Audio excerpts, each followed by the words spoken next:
ऑरिक सिटीतील बिडकीमध्ये परदेशी गुंतवणूक येणार असेल तर योग्य सुविधा द्या अशी मागणी शिवसेना नेते तथा विरोधी पक्षनेते अंबादास दानवे यांनी राज्य सरकारला केली आहे. पण लाडक्या बहीण योजना करत असताना महाराष्ट्रातल्या बहिणी खरंच सुरक्षित आहेत का, हा पण प्रश्न जनतेसमोर आहे. मी परवा मुंबईला उरण कोपरखैरणे भागात गेलो होतो. ज्या पद्धतीनं हत्या घडल्या बहिणींच्या दुर्दैवी, तशाच घटना या संभाजीनगरात सुद्धा मागच्या महिन्याभरात 5-6 घडलेल्या आहेत. आणि मला असं वाटतं या महाराष्ट्रातील माता भगिनी सुरक्षित नाही. दररोज मिसिंगचं प्रमाण मोठ्या प्रमाणावर वाढतंय. आता याला सरकार म्हणेल मिसिंग झालेल्या पुरा सापडतात, या म्हणण्याला कोणताही अर्थ नाही, तथ्य नाही.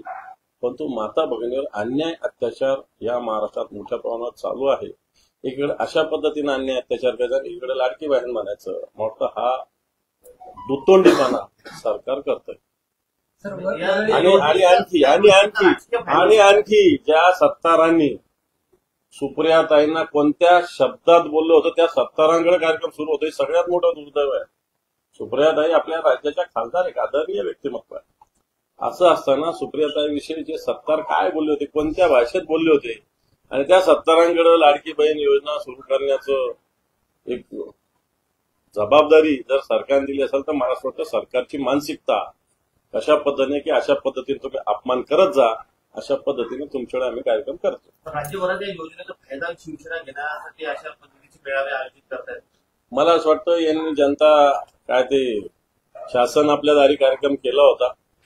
निवडणुकीच्या आधी पराभव झालेला आहे, मोठा पराभव झालेला आहे. आता सुद्धा असाच मोठा पराभव यांचा होणार. मागच्या वेळेसपेक्षा जास्त मतांनी पराभव होणार विधानसभेला, हे सुस्पष्टपणे सांगतो. या सगळ्या फसवणूक करणाऱ्या योजना आहे. बेरोजगारांची साठी सुद्धा फसवणूक लोकसत्ता आणते.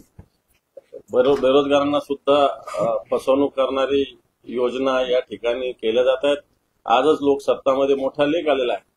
बेरोजगारांच्या योजना ज्या आहेत या कोणासाठी आहे, हे पैशातच आहे. बेरोजगारांपेक्षा कंपन्याचाच लाभार्थी, अशा प्रकारचं एक मोठा लेख लोकसत्ता सारख्या वर्तमानपत्राने लिहिलेला आहे. आणि मला असं वाटतं या सगळ्या फसवणूक करणाऱ्या योजना सरकार जनतेला देत आहे. जनता अशा योजनेला नुसत्या भूलथापेला, कारण या सरकार आज 7,88,000 कोटीचं कर्ज या महाराष्ट्राच्या डोक्यावर आहे. असं कर्ज असताना तुम्ही योजना कुठून करणार, की फक्त निवडणुकीपुरत्या घोषणा करणार, अशा प्रकारचा मला वाटतं जनतेची भूमिका आहे.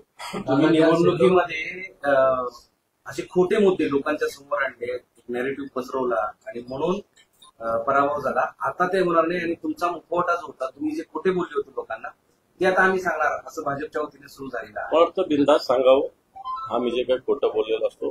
तुमचा खोटारडेपणा रोज आम्ही नाही. आता बघा या वर्तमानपत्रातली बातमी लिहिलं, बेरोजगारापेक्षा कंपन्याच लाभार्थी.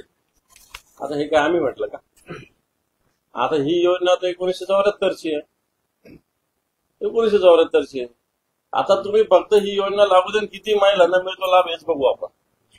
आणि महिलांना सावध करू इच्छितो सगळ्या बहिणींना, ही निवडणुकीपुरतं देतील, एखाद्या वेळेस दिलं तर नंतर बिलकुल देऊ शकत नाही. यांची ताकद नाही, यांची क्षमता नाही, हे स्पष्टपणे सांगतो. आंबेडकर यांच्यावरती मनसेच्या कार्यकर्त्यांनी हल्ला केला होता, त्याच्यावर गंभीर स्वरूपाचे गुन्हे दाखल होते, मात्र त्यांना जामीनही मिळाला, सुटकाही झाली. एवढे गंभीर असताना पोलीस नरमाईने वागते का? दुसरं तर विधानसभेच्या पार्श्वभूमीवर महायुती विरोधात मनसे हाही पर्याय दाखवत मत विभागणी म्हणजे महाविकास आघाडीची मत विभागणी करण्याचा एक प्रयत्न आहे का? काय वाटतं तुम्हाला?